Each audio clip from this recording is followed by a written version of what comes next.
Arjun Pandey from Prayagraj. एवं सभा में उपस्थित सभी गणमान्य जनों को मेरा प्रणाम। जिस विधानसभा को आचार्य नरेंद्र देव, पंडित गोविंद वल्लभ पंत और चौधरी चरण सिंह जैसे नायकों ने सुशोभित किया, उस देश की सबसे बड़ी विधानसभा को मेरा सादर प्रणाम। मेरा नाम अर्जुन है, कक्षा 12वीं का छात्र हूँ। संविधान के 75 वर्षों की यात्रा पर बोलने हेतु तीर्थों के तीर्थराज प्रयाग से आपके समक्ष उपस्थित हूँ। यूनिवर्सिटी ऑफ शिकागो के प्रोफेसर टॉम गिन्सबर्ग ने 1789 के बाद लिखे गए 190 संविधानों का अध्ययन किया और पाया कि इन संविधानों का औसत जीवन मात्र 17 वर्ष है।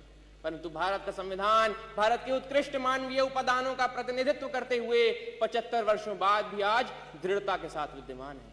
यह इसलिए भी क्योंकि भारत का संविधान मात्र 2 वर्ष 11 महीनों के विमर्श से तैयार हुआ एक दस्तावेज नहीं, अपितु 200 वर्षों की सतत साधना से परिणित नवनीत है। ये यात्रा एक राष्ट्र के रूप में हमारी आत्मा का, हमारी सामूहिकता का उत्सव है। प्रसिद्ध जर्मन दार्शनिक इमैनुअल कांट ने अपनी पुस्तक क्रिटिक ऑफ प्रैक्टिकल रीजन में लिखा था कि constitution to be just must achieve the highest level of possible freedom for human individuals. Kant किसी वैचारिकता को अपनी समस्त समग्रता में समेटने का काम संविधान ने किया और एक समावेशी लोकतंत्र संजोया। भारत का संविधान सिर्फ इसलिए बड़ा नहीं है क्योंकि इसमें 1.5 लाख शब्द हैं, अपितु इसलिए भी क्योंकि इसके पृष्ठों से महात्मा गांधी के हिंद स्वराज, भगत सिंह के क्रांति, अंबेडकर के सामाजिक न्याय और नेताजी बोस के संप्रभु और सशक्त भारत की आकांक्षाएं भी परिलक्षित होती हैं। संविधान की यात्रा सरल नहीं रही है।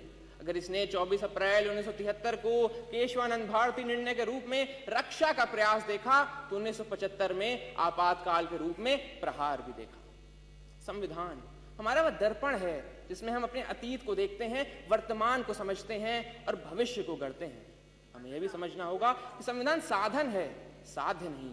हाँ, वो हमें जमीन तैयार करके तो दे सकता है, परंतु उस पर फसल बोने का काम हमारे ही जिम्मे है।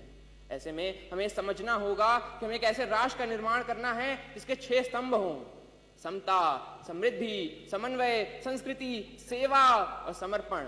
एक ऐसा भारत जहां हर व्यक्ति कह सके मैं भारत हूं और भारत मुझ में। जहां विश्व में तमाम जगह संवैधानिक मूल्यों के लिए, मताधिकार के लिए आंदोलन देखे गए, वहीं भारत में सहजता से प्राप्त मताधिकार एवं मौलिक अधिकारों ने शक्ति का संचार किया।